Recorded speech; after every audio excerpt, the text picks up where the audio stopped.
Story 1. I found a fence with no end. I've always found peace in being alone out in the woods. No phone signal, no deadlines, no voices except the wind and the birds.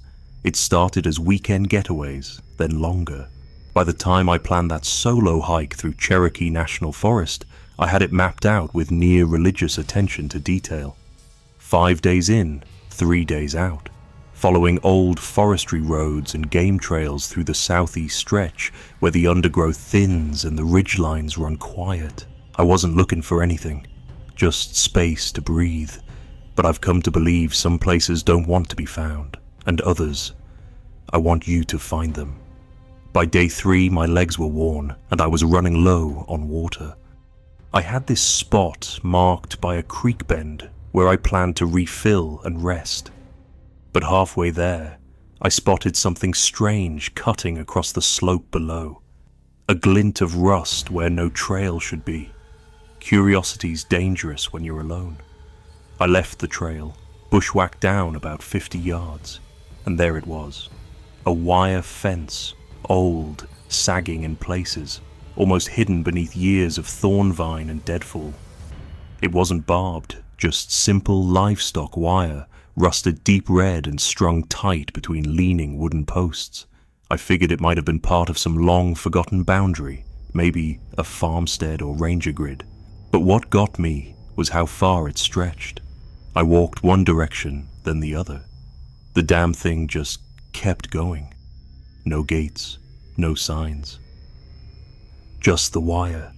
I should have marked the spot and turned back, but something in me wanted to understand it. Needed to. I followed it for a good 2 hours, weaving between briars and brush. The further I went, the stranger it felt. There were no clearings, no breaks in the tree canopy, no other human traces. And the deeper I followed, the quieter it became. No birdsong, no insects.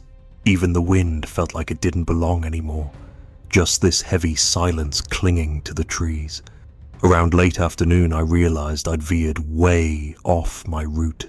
I checked my map and GPS, but neither showed the fence. Not even the topographic features matched anymore. I'd stepped off into some part of the woods that didn't want to be drawn.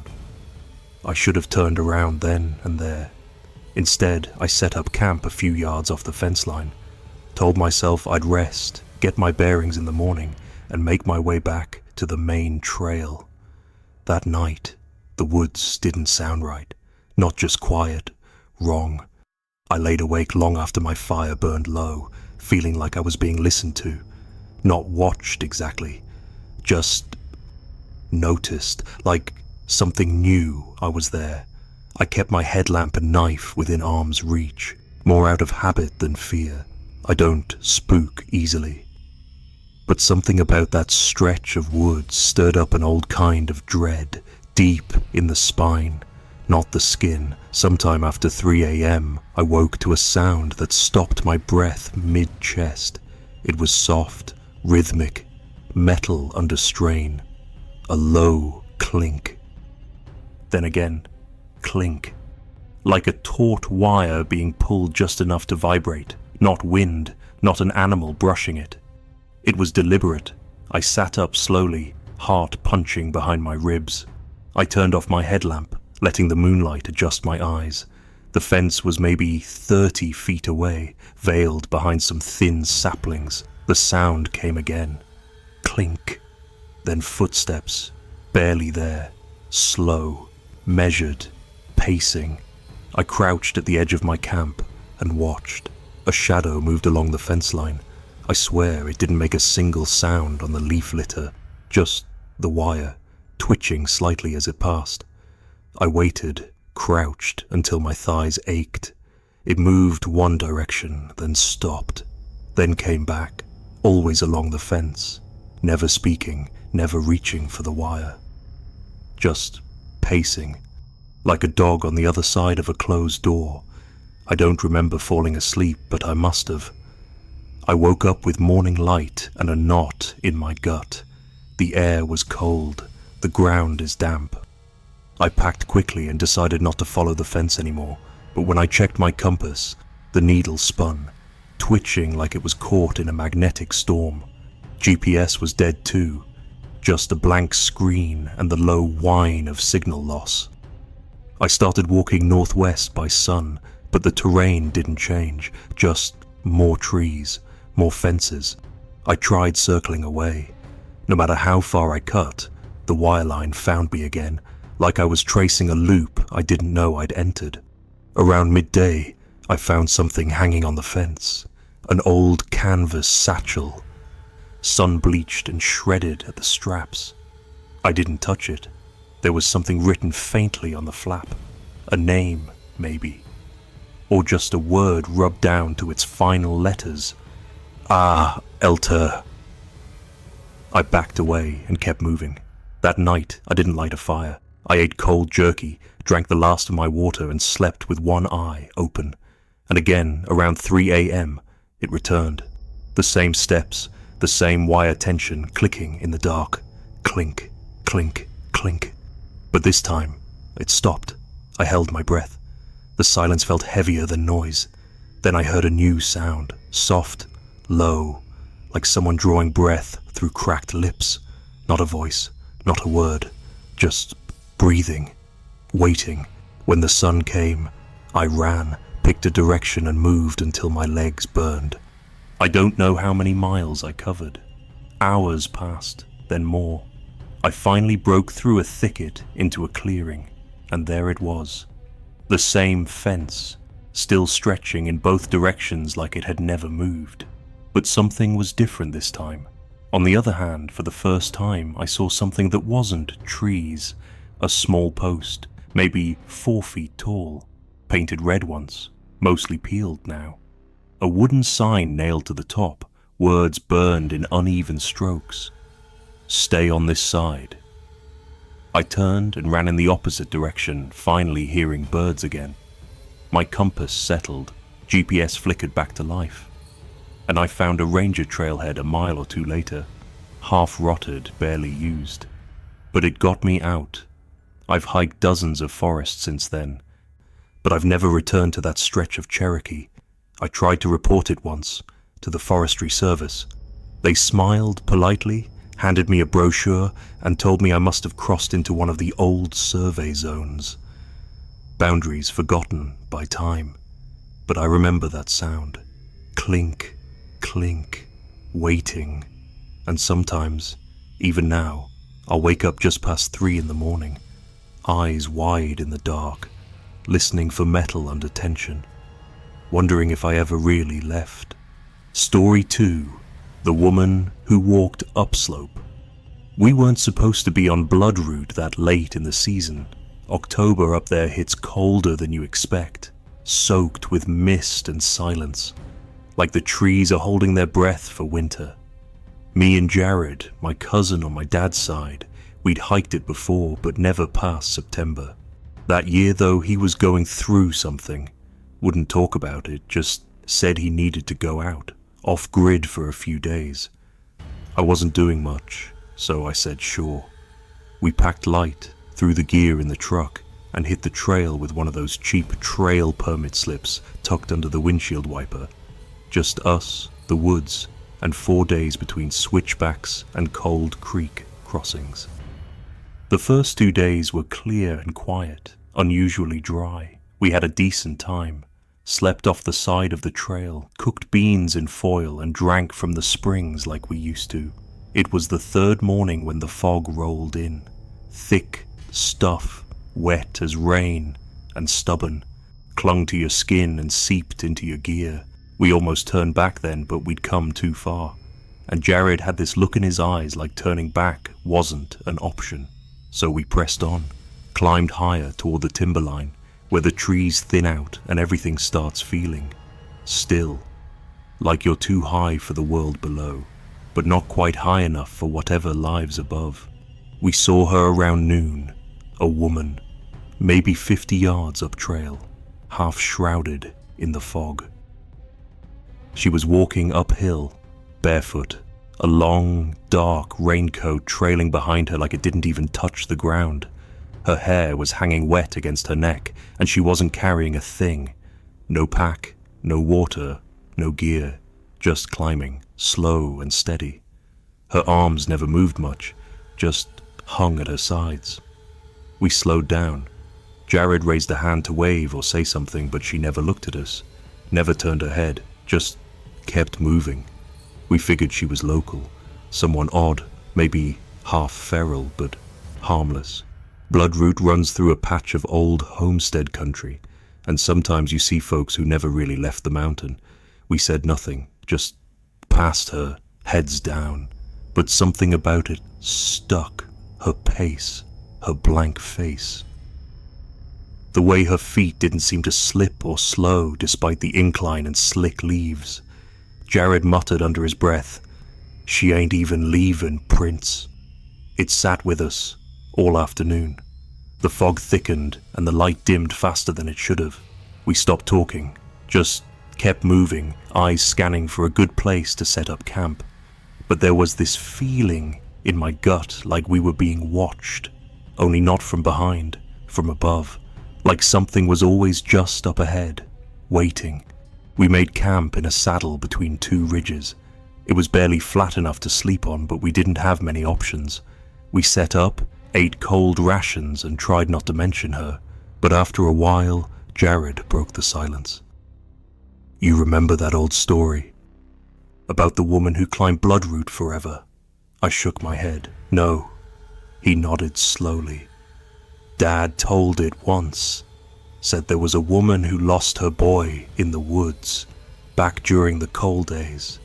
He wandered up the trail and never came back, so she went looking, never stopped. Wore her shoes out, kept walking barefoot. They said she walks until the timberline disappears. We didn't say much after that, just zipped into our bags and tried to sleep. The fog hung thick around us all night, and the forest never made a sound. No owls, no rustle of critters, nothing. We broke camp before the first light. The air was colder than it should have been.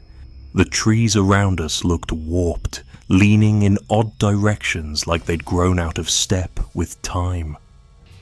Our plan was to circle down toward the creek trail and cut the trip short, but as we looped down around the ridge, we saw her again. Same raincoat, same hair, same bare feet, walking upslope like she hadn't stopped, like the night never happened. Jared froze beside me. She passed within 20 feet, no change in pace, no glance in our direction. Her eyes stared forward, hollow, unblinking, like she was looking at something only she could see. We didn't speak until she was gone into the fog. Jared looked pale, shaking slightly. "No way she passed us," he whispered. "No damn way. We camped above the trail." I nodded. My stomach churned. "We are going down now. Fast." We picked up speed, trying to keep our nerves in check. But the fog played tricks. Trees looked familiar, then strange. The trail forked where it shouldn't have. Time felt slippery, like we were losing chunks of it. At one point, I swear we walked for an hour only to end up by the same crooked pine stump we passed earlier. Jared kicked it in frustration, yelling something I couldn't make out. We were lost. Not in the compass sense. We knew which way was downhill. But we weren't in the same woods anymore. Not exactly. And she was always nearby. Once, I spotted her across a ravine, walking parallel to us just behind the trees. Another time, I heard her footfall in the leaves ahead, just out of view. Always climbing, always moving upslope. By mid-afternoon, Jared cracked. Dropped his pack and started shouting, wild, angry shouts. He screamed her name, though we didn't know it. Just screamed into the fog, demanding she show herself. That's when we heard the laughter. It wasn't loud, barely audible, like wind through the pine needles, but wrong. Dry, hollow. A sound that didn't echo. Jared fell silent. We stood there for what felt like forever, listening. But it didn't come again. We didn't talk the rest of the day, just kept moving downhill, praying the fog would break. But it didn't. Not that night, not the next morning. By then we were nearly out of food and water. Jared was walking slower, limping from something he wouldn't show me. He looked tired in a way I didn't understand, like the bones in him were older than the ones he started with. We found a creek eventually, cold and fast-moving, with rocks slick as oil. I drank too much, threw up, then drank again. Jared sat on the bank staring into the trees. "She's still going," he said, "even now, still climbing." That night, I woke up to footsteps, soft, wet padding on the leaves. I didn't look right away, just listened. It passed within feet of my tent, slow and steady. The breathing was calm, almost mechanical, like a machine running down. I held my breath until it faded. Come morning, Jared was gone. No note, no gear, just his boots, still laced, sitting neatly by the ashes of our fire. I called his name for hours. Searched the creek, the trees, the trail. Nothing. The fog lifted later that day, and I found a ranger road not long after. A truck picked me up and drove me down to the visitor station. I filed a report, gave his name, description, last known direction. Weeks passed, then months, no sign of him. They said maybe he slipped, fell into a ravine, maybe a bear, maybe exposure, but I don't think that's what happened.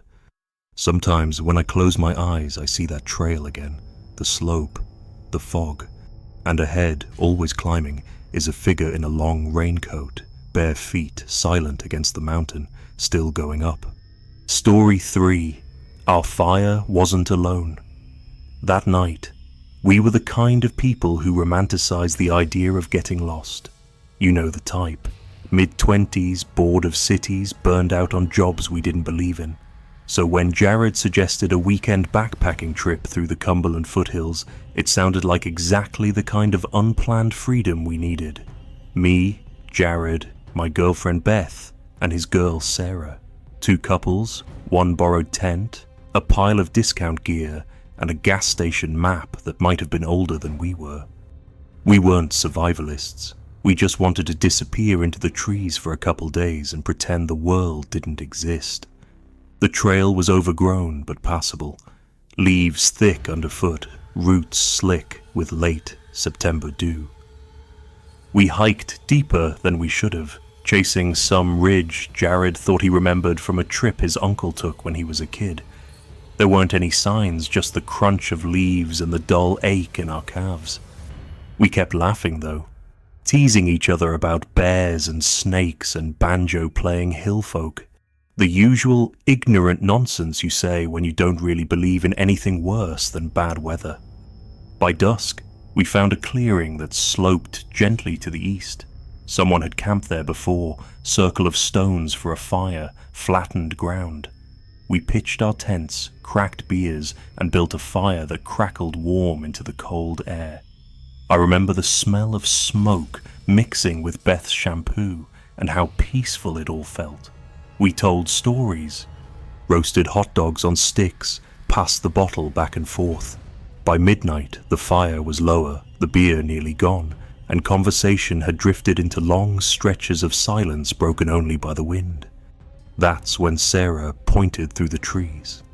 There was a second glow out there, faint, steady, orange like ours, but farther off. Jared squinted at it. "Another camp," he said. "Guess we're not alone." I remember thinking how strange it was that we hadn't heard anyone. No footsteps, no voices. Just that light. We debated for a bit. Should we call out, wander over and say hello? In the end, we didn't. It was late, and the woods aren't exactly full of social butterflies. We left them alone. But the light moved. Not like someone walking with a lantern, not that jittery bob. This thing glided, smooth, deliberate. It passed between trees in long, steady sweeps, just outside our firelight. The moment we noticed, everything in me tightened. I called out, nothing too brave, just a casual hello, no answer. The glow stopped. held there behind a stand of birch, still and silent. Then slowly it dimmed, not all at once. Like a wick running out, it faded until it was gone completely. Jared stood up and grabbed the flashlight. "Probably some hunter messing with us," he muttered, but his voice didn't carry much conviction. We stayed up another hour, pretending we weren't uneasy. Then we turned in, zipped the tent shut, and told ourselves it was nothing. Just another group passing through, but I couldn't sleep. Every time the wind shifted through the trees, I imagined footsteps. Every snapping twig was a person crouched just beyond sight, watching. Morning came foggy and grey. The fire had burned down to coals. Beth nudged me awake and pointed just outside the tent. There, scattered in the pine needles and cold dirt, were ashes. Not from our fire. This was maybe 10 or 15 feet away. A small pile, grey and thin, like the remains of a separate flame. There were no stones arranged, no signs of someone sitting nearby. Just the ashes. I walked around the site, heart climbing my throat. There were no boot prints, no signs of movement, but the earth was disturbed. Like something had been set down, then taken away. We broke camp fast. No breakfast, no jokes. The air felt wrong, too quiet.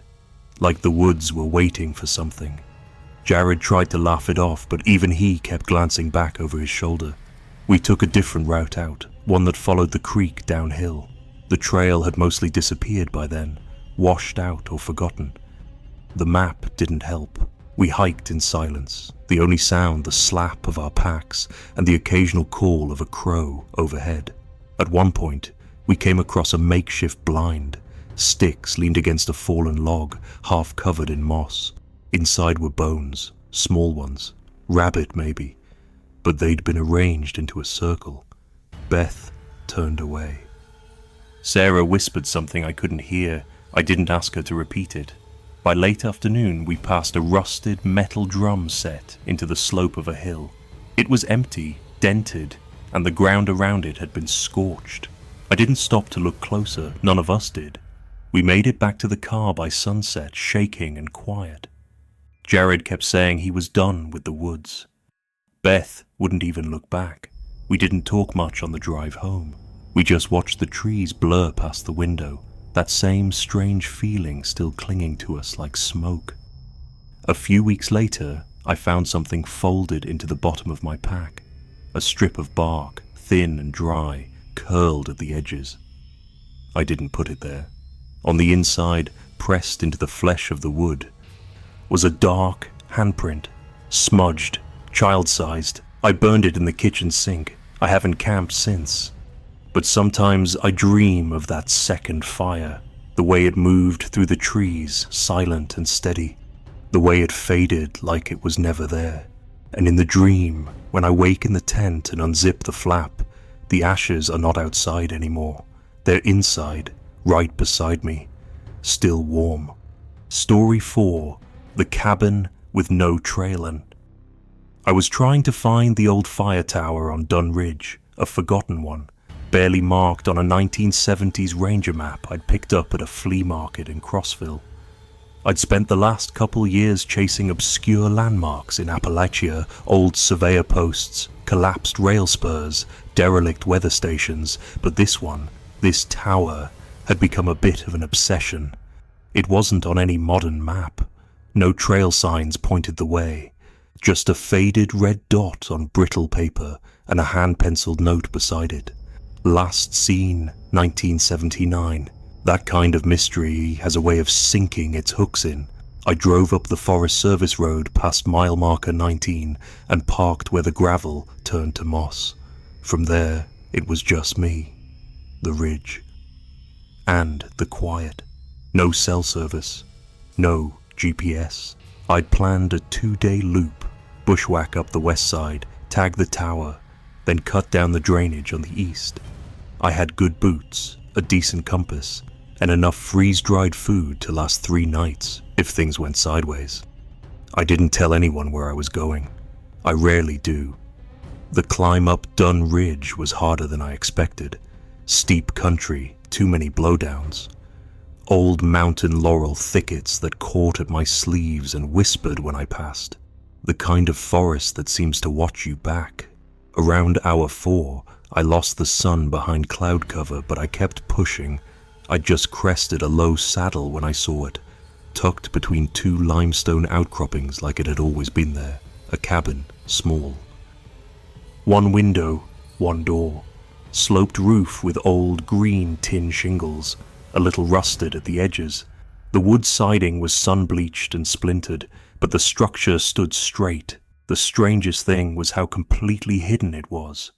No footpath leading to it, no trail in sight, just dense brush all around like the forest had sealed it off long ago. I approached slowly, scanning the ground for signs of use. Nothing. No tire ruts, no fire ring, no litter. Just wet leaves and thick silence. But as I got closer, I caught it. That faint scent of wood smoke, barely there, clinging to the damp air like an old song. The chimney was cold to the touch, but not dead. It hadn't burned recently, but it had burned, and not long ago. The door wasn't locked. It creaked open easily, and I stepped inside, 1 foot, then the other, hand resting near the knife on my belt more out of instinct than need. The interior hit me like a punch. It wasn't abandoned, it wasn't even dusty. Everything was clean, lived in clean. Table and 2 chairs, iron stove in the corner, a cot with folded wool blankets, a shelf of books, paperbacks, spine creased and worn, and on the windowsill above the sink, a tin cup. Steam was rising from it. I stood there a full minute, maybe more, just watching the steam curl into the still air. That cup hadn't been sitting long. The tea was dark, no sign of sugar or cream. The surface still rippled, like it had just been set down by a hand that was no longer there.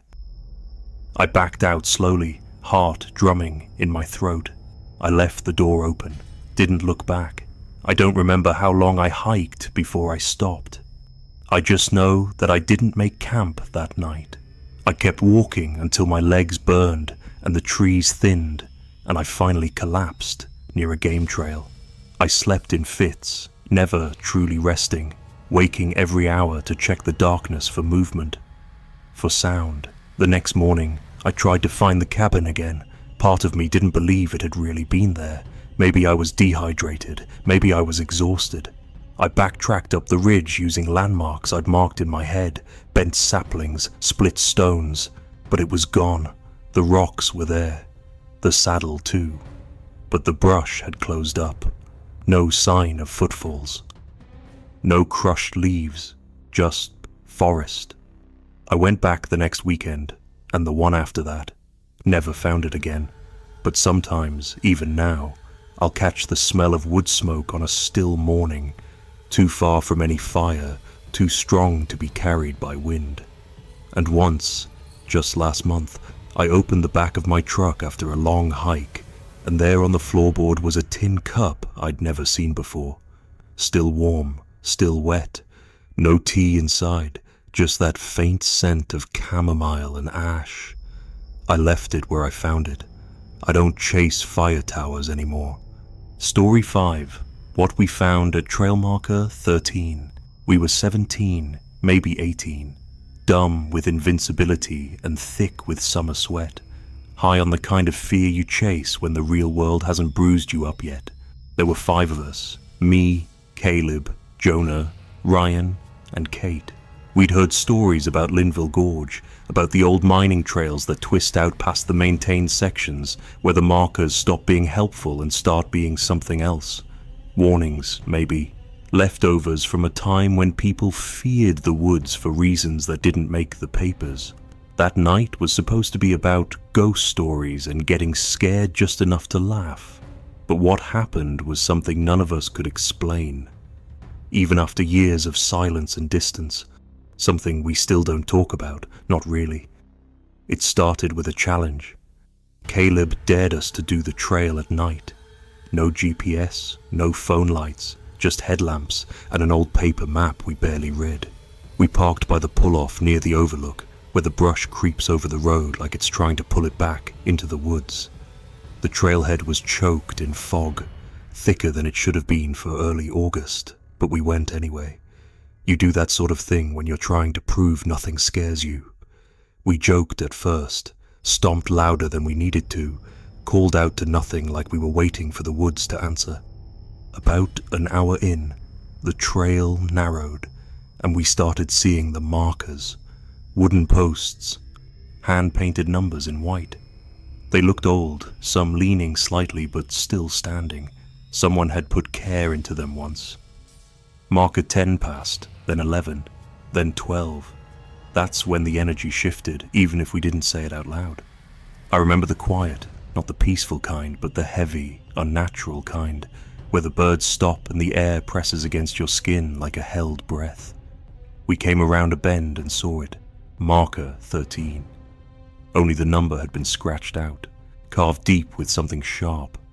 Below it, in shaky letters, someone had etched, "Turn back."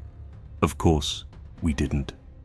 Jonah laughed, saying it was probably just local kids trying to scare hikers.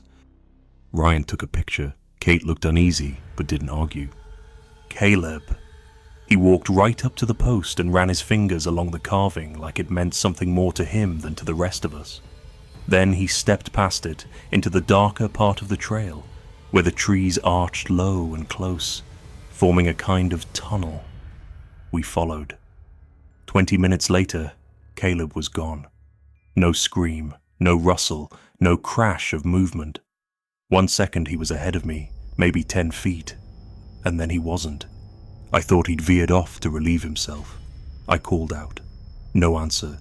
We fanned out, shining lights into the brush, calling his name louder. Nothing, no footprints, no snapped twigs. Just trail. Silent and still. Panic crept in slowly, like the fog, until it filled every breath.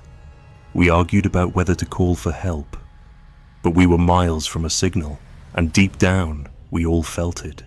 This wasn't something we could explain to anyone. We circled back to the marker, thinking maybe Caleb had looped around. I don't know why. Maybe we hoped it would reset everything, but when we reached it, we stopped cold. The number had changed. It no longer said 13. It said 14. We didn't speak. We just stared.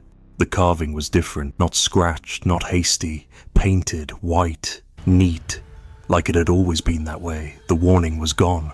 No turn back, no gouged lines. Just marker 14 standing straight in the same patch of dirt we swore had been 13. Kate started crying. Jonah cursed under his breath. Ryan just stood there, pale and quiet, like he was trying to disappear into the fog. I took a picture of the post, hand shaking. Still have it too. White 14, clear as anything. But it's the picture we took before of the scratched 13 that never came out. Just black, nothing but black. We left the trail fast, stumbling and silent, backtracking through switchbacks and thorn-snagged brush until we reached the car. None of us spoke on the drive back. We told Caleb's parents he'd split off and said he wanted to hitchhike to Boone. They didn't believe it. Search parties went out. Dogs, rangers, helicopters, nothing, not a trace. Like the trail had swallowed him clean. The rest of us drifted after that. Ryan moved out west. Jonah joined the army. Kate dropped out of college and started working at a gas station in Marion. I stayed in state, kept my head down. We don't talk, not really, but every once in a while, one of us will send a short message. Have you seen anything? Any dreams? Stuff like that. The answer's always the same. No, but last week, I went back. I don't know why. Some things dig under your ribs and stay there. I brought a better map, a better compass, a better sense of fear. I made it to marker 12 before I stopped. The air was still heavy. The birds were gone again. The fog didn't lift. I didn't see 13, but about 30 paces past where it should have been, there was a new post. Fresh paint, white, clean, marker 15, no path behind it. Just the woods. Just the quiet and the feeling deep in my chest that if I took one more step, the trail would remember my name too. Story 6. I woke up outside my tent. Fog Hollow isn't on most maps anymore. You'll find pieces of it mentioned in old trail guides from the 60s, back when folks were still trying to blaze and mark every patch of forest in the southern range. But somewhere along the way, they stopped trying. Too steep, too much erosion, too much fog. That's what folks say. Too much fog. Like it's a reason, a warning. That October, I went anyway. I'd been hiking alone for years. I like the silence, the disconnection. There's something sacred in being alone in the woods, if you respect it. But I hadn't been feeling right. I couldn't sleep. Kept waking up with this itch behind my eyes, like something was calling me somewhere but not saying where. Fog Hollow felt like the place to follow it. I drove in before dawn, parked by a gravel pull-off, and started down what used to be a service trail but had since become something else. More animal path than anything made by hands.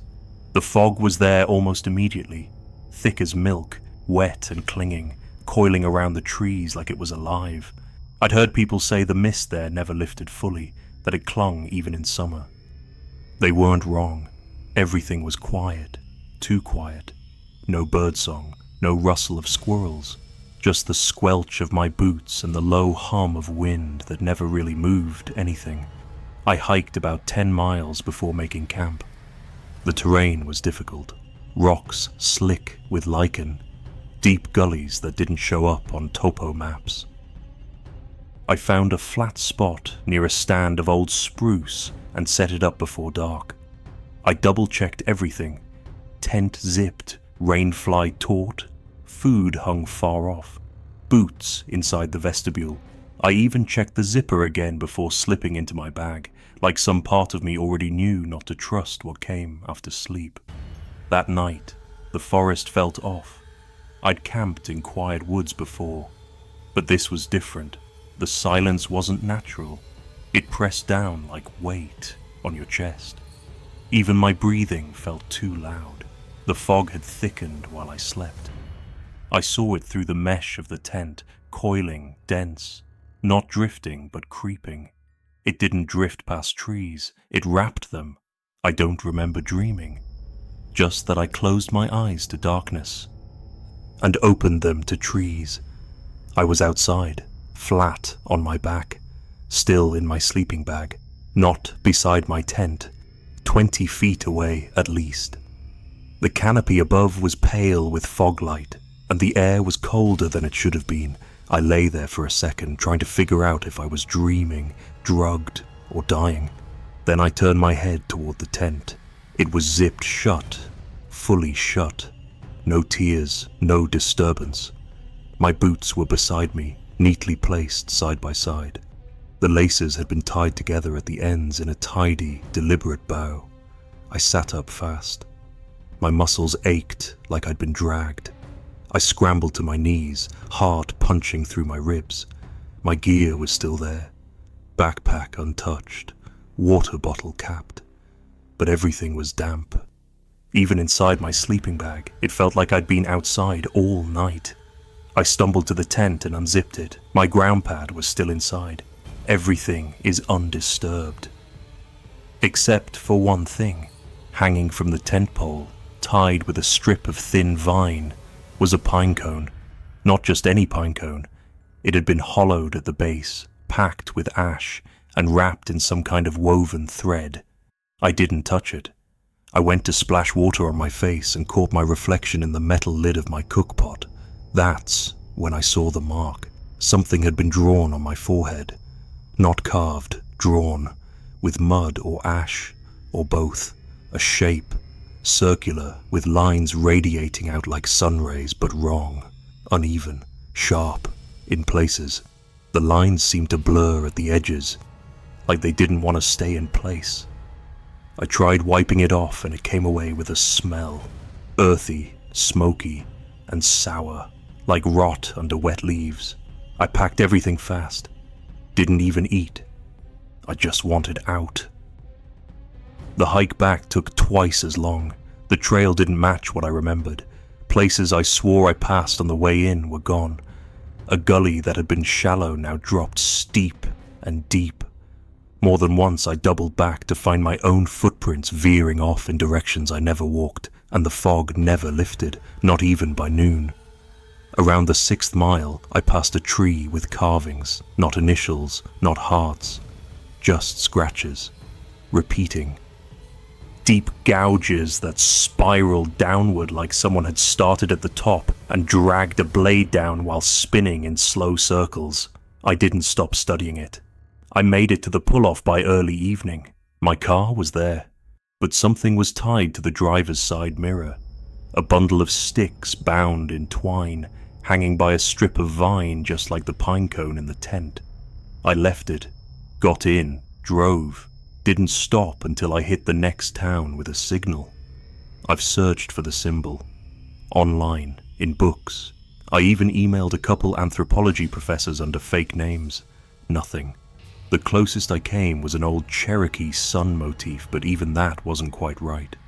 The lines in mine were jagged, reversed. A few days after I got home, I found dirt on the inside windowsill above my bed. Just a little, enough to notice, enough to feel watched. Then the dreams started. Fog, always fog, and movement, just beyond what I can see. I haven't camped since, and I never go to sleep without locking the door. But every once in a while, I'll wake up on my back, heart racing, staring at the ceiling, and for just a second I swear I can see trees above me, and the faint smell of ash. Story 7. They buried something in the riverbed. There's a place down past Smokehole where the river slinks quietly through the hills, and the frost doesn't always wait for winter to leave. I'd gone hiking solo that spring, early March, just when the thaw had started pulling back the skin of the land. I don't go looking for strange places. They tend to find me. I was following a dry branch of the South Fork, not a proper trail. Just one of those old runoff channels where snowmelt snakes through shale and bone-colored driftwood. The riverbed was nearly dry that day, save for a few puddles collecting in the hollows. I hadn't seen another soul since the ranger station, and even that was boarded up until May. I liked it that way. Quiet out there, crisp air, mud heavy on your boots. You could hear every bird, every stick crack, every shift in the wind. That kind of silence makes you feel honest. Small, but honest. About 5 miles in, I started seeing bones. Small ones first, bird-sized, but clean, picked white, not gnawed or scattered like something had eaten them. They weren't just lying there naturally like either. They were arranged, laid out in thin lines that followed the edges of the riverbed. After a while, I saw they bent into patterns. Circles, half circles, spirals so tight, you'd think someone had traced them with a compass. I figured some odd kid had come through, or maybe a bored hunter playing tricks. But the further I went, the more of them there were. Dozens, hundreds maybe. Some old, brittle with weather. Others were fresh enough to look like they'd been picked clean yesterday. And then I saw the mound, not a big one, maybe 4 feet long, not quite too wide, and raised just high enough to catch my eye. The soil was dark, packed tighter than the rest of the riverbed, and wet like it hadn't had time to dry. Fresh. I know what freshly turned earth looks like. This was it. No markers, no stones or wood crosses, just a clean hump of packed dirt surrounded by a scattering of bone spirals. I stood there a long time, listening. Nothing moved. The air was still. No birds now, no wind. That silence again. Only this time, it didn't feel honest. It felt watched. I shouldn't have dug. I told myself it might have been an animal, maybe buried by a trapper or a kid. Curiosity's a hell of a thing when you're alone. I used a stick at first, prying up the edge until my hand hit something soft, oilcloth. Thick, waxy canvas folded tight around whatever lay underneath. I peeled it open slowly, careful not to tear it, and when I saw what was inside, I stopped breathing. It wasn't a deer, wasn't any animal I know, and it sure wasn't recent. It looked like a doll, but not a toy, more like something made for a reason. Human-shaped, but wrong in the proportions. Long arms, no eyes, just notches where they should be. The thing's head was wrapped in strips of cloth, tight like a bandage. The worst part was the mouth, stitched shut with wire, rusted and thin, crimped like someone had pulled it tight and left it that way a long time ago. There was something dark in the folds of its chest, like dried sap or old blood. And around its neck, tucked into a rotted string, was a small disc of bone carved with a spiral that matched the ones in the riverbed. I didn't stay long after that, rewrapped it, buried it fast, packed the soil tighter than before. I felt sick by the time I was done. Not from the smell, just a kind of dread that sits low in your gut and won't move. I hiked out fast and made camp closer to the ridge, far from the river. I didn't sleep much that night. Every twig snap felt too close, and I kept smelling the cloth. That old, bitter rot, dry and metallic. I could swear it clung to my jacket even after I'd left it by the fire. Next morning, I told myself it was probably some backwoods burial, maybe folk magic, a charm even. But something in me couldn't let it lie. I hiked back, same path, same dried channel, and when I got to the spot, the mound was back. Not disturbed, not scattered like an animal had been digging. No, it was clean, reburied, smoothed over like someone had gone behind me and done it proper. No trace of my prints, no sign I'd ever been there, but the bones were different. More of them now, larger ones, arranged closer to the mound like the center of a wheel. And this time, there was something resting atop the dirt. A feather. Red. Like cardinal or crow, snapped clean at the base and drove point first into the mound. That's when I knew it wasn't for me to touch. Whatever it was, someone or something wanted it kept buried. I left, hiked straight out, didn't stop, didn't eat. I made it back to the truck with trembling legs and a mind gone hollow. Drove 3 hours before I let myself pull over just to breathe. In the weeks that followed, I tried to forget, told myself I'd imagined it. But then, strange things started happening. The smell came back, in my clothes, in my home, always faint, always lingering. I started hearing running water at night, even though my cabin's nowhere near a creek. Sometimes I'd find dirt under the windowsill, fresh, damp, like someone had brought it there in cupped hands. And once, just once, I woke to find a single bone laid across my doorstep. Small, bird-like, spiral carved into its side. I haven't gone back since, but I think about that mound, and the wire, and the stitched mouth, and I wonder what it meant to keep quiet. What happens if someone digs too deep, or doesn't bury it right? Because something out there doesn't want it found, and something else makes damn sure it stays that way. Story 8. The sounds from beneath the footbridge. I've hiked Hemlock Ridge for 15 years now, off and on. Used to be more regular when I was younger, before my knees started cracking like brushwood in the cold. Even now, I still go up there some weekends. There's a footbridge about halfway through the loop. You'd miss it if you weren't paying attention. Just an old span of warped planks nailed over a dip where a seasonal creek used to run. No real water flows under it anymore, just a dry culvert and some tangled roots. Maybe 20 feet long, a little bowed in the center, 1 or 2 railings still hanging on like crooked teeth. Until last October, I never gave it a second thought. The sun had dropped faster than I'd expected. I'd taken the long way back without realizing how late it had gotten.